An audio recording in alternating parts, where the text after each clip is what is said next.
Now the fun begins. If you already know your monthly cash flow and discretionary income, this section is going to be a little bit easier. But if you don't, then you're going to have to spend a little bit of time figuring out your budget and how much you need to pay for those basics, your basic expenses, your insurance, your emergency fund, paying down your debt. Figure out how much you need to put into that and how much do you have left over. That's where you're going to start. Okay, so now how much do you have to invest?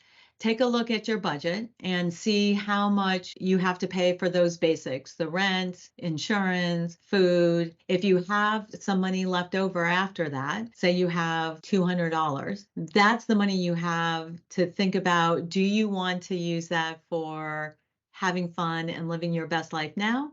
Or do you want to invest it so that you can live your best life later? And the answer isn't a right wrong answer, isn't a half and half. You need to figure out, like, what is that balance? You have a choice of living your best life now, and what does that mean? And what is okay? What's not okay? And how much do you want to invest for that future person? And actually, I recommend that people take a moment here to have a conversation with your future self. Have a conversation with yourself that's 10 years older. Where are they going to be? What are they going to be doing? How much money are they going to want to have? And what is their income going to look like? And then look at, 20, 30, 40 years from now.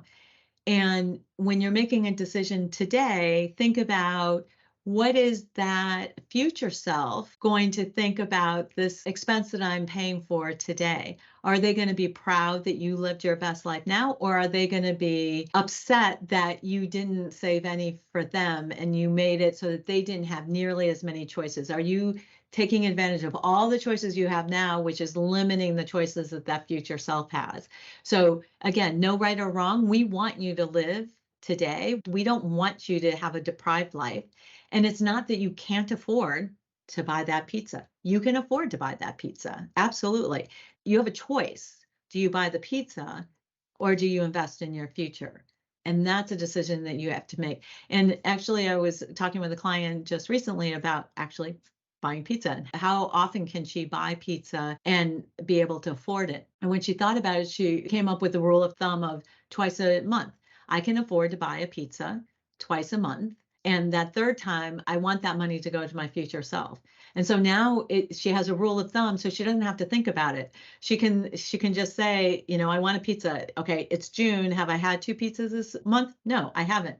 Do I want to have my first pizza now, or do I think that I might have a little bit more stress later in the month and I want to save my 2 pizzas for when I don't have as much time to cook at home?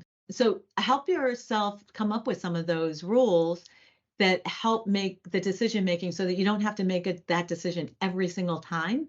But you need to make some of those decisions now to get that framework and that foundation so that it's easy to make the decisions going forward. It's easy to know how much you're going to be spending today and how much you're going to be investing for your future. And what you might look at is there's a calculator, we'll have a link to it that will help you see how much you're going to need later in order to live a successful life. So if you're spending $50,000 a year right now and you're 30 years old and you want to retire at 65 in 35 years, this calculator will tell you, what is $50,000? How much are you going to need to have available every year to live the same life that you're living right now? And it's pretty mind-blowing, because just like the compounding that we were just talking about with investing, that compounding is the same with spending. You want to make sure that you're investing, inflation tends to be between 2 and 5%. You want to make sure that you're investing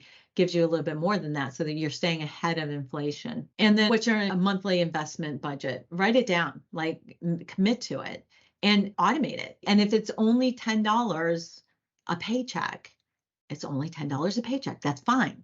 It's not only, it's yay, I'm starting an investment program and I'm putting $10 a paycheck into my investment program to build an emergency fund. So I'm going to put it in a money market that's earning 5% right now. And I'm just going to automate that. And poof, now you have an investment program. Or it could be that you're going to ask your HR to put money into your retirement account, or you're going to set up an IRA or a Roth IRA and you're going to auto put it, deposit into there every paycheck. There's so many different ways that you can do this, and it can be as little as $10 a paycheck. It can be as much as $5,000 a month or more. It depends on your situation, where you're at. Don't feel discouraged if you're starting with $10 a paycheck. You're starting.